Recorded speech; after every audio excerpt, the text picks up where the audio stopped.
Hi everyone, Diamantine here from Arms and Wildlife. I would like to give you each a warm welcome to this video tutorial where we will discuss how to create a competency application on the Arms and Wildlife app. Let's get into it. Launch the Arms and Wildlife app.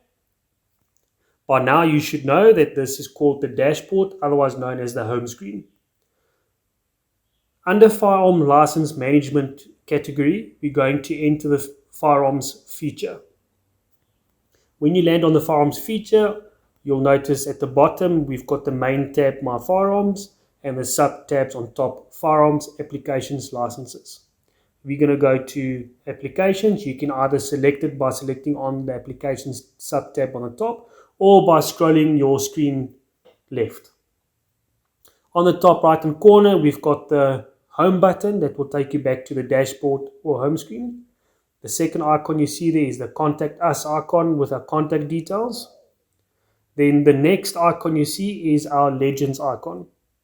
We will discuss this just now and we'll touch on the subject when we've captured a competency application. Click the Add button, select New Renewal Competency. On the top, you can select the field. We've already given you a default selection of fields, or you can type in any custom field. So I'm just going to type in here custom. Next step is proficiency training. You'll see on the left hand side we've got number bullet points 1, 2, 3 and 4. We also use this feature as a step-by-step guide for new users that does not know how the process works. Please make sure that you watch Firearms License Process. Under the proficiency training heading, you've got access to search our proficiency trainers service provider category. Then the next tab would be to view the proficiency training requirements and cover that. So if we press next, we go into the SAP's competency section. There you've got the tab that you can select view map. It will take you to the SAP's overview map. Make sure that your location is on. It will display the nearest SAP station to you, and it will list the additional SAP stations from nearest to furthest.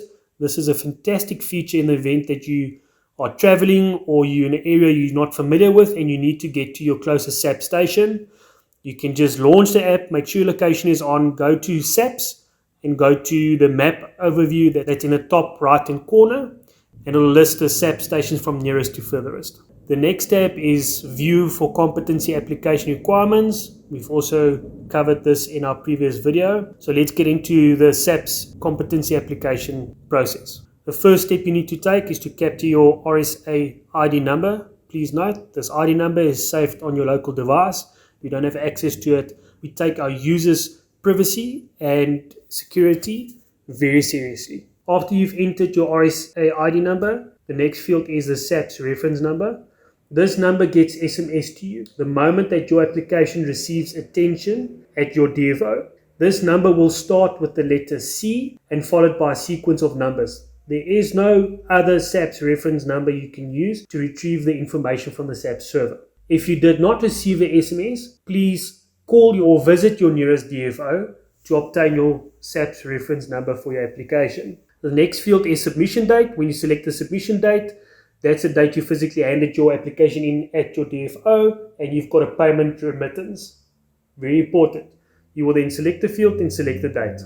The next field is DFO attention date. That's the SMS I've just covered now. You can then select the date that you received that SMS. This is just a nice feature to keep track of your application timeline. If you did not receive the SMS, please do not enter a date there. Approval date you're going to wait for. Competency certificate number you're going to wait for once your certificate has been issued to you. Then we will go to the next feature is the SAP's application status. You will then select the refresh button.